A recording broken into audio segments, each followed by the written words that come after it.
The Chhattisgarh High Court has observed that the impotency of the husband would be sufficient reason for the wife to reside separately, and in such a scenario, she would be entitled to maintenance under Section 125 SAPC. Observing thus, a bench of Justice Part Pratim Sahu dismissed a criminal revision petition filed by a husband challenging an order of the family court, Judgement, directing him to pay his wife an amount of Rs. 14,000 as maintenance. In the instant case, the respondent wife had filed a plea seeking maintenance from her husband, petitioner revisionist, under Section 125 of SAPC on the grounds that she was deprived of her conjugal rights as after their marriage, her husband had not established physical relations with her.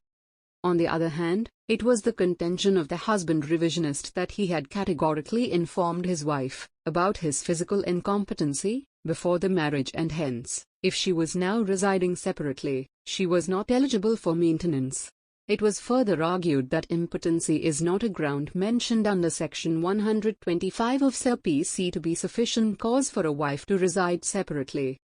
However, the family court, taking note of the fact that the husband had admitted to his incompetent sire, concluded that there were sufficient reasons for the respondent wife to reside separately, and hence, she was very well eligible for maintenance. Against the backdrop of the facts and circumstances of the case, the court noted that the conjugal rights of the parties to the marriage are the foundation of marriage, and deprivation of the same by either of them will be cruelty to the other partner.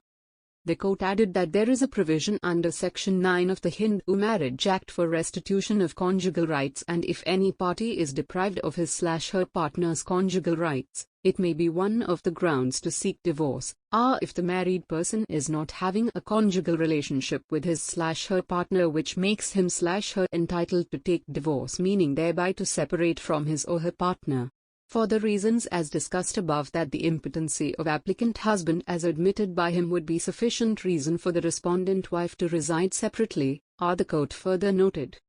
In this regard, the court also relied upon Apex Court's ruling in the case of Siraj Monir Khan Jan Muhammad Khan vs Hafizunisa Yasin Khan and R 1981, wherein it was thus a broken bar where it is proved to the satisfaction of the court that a husband is impotent and is unable to discharge his marital obligations. This would amount to both legal and mental cruelty, which would undoubtedly be a just ground as contemplated by the aforesaid proviso for the wife's refusal to live with her husband, and the wife would be entitled to maintenance from her husband according to his means. In view of this, the court did not find any infirmity or illegality in the order passed by the family court, and hence, the criminal revision plea was dismissed.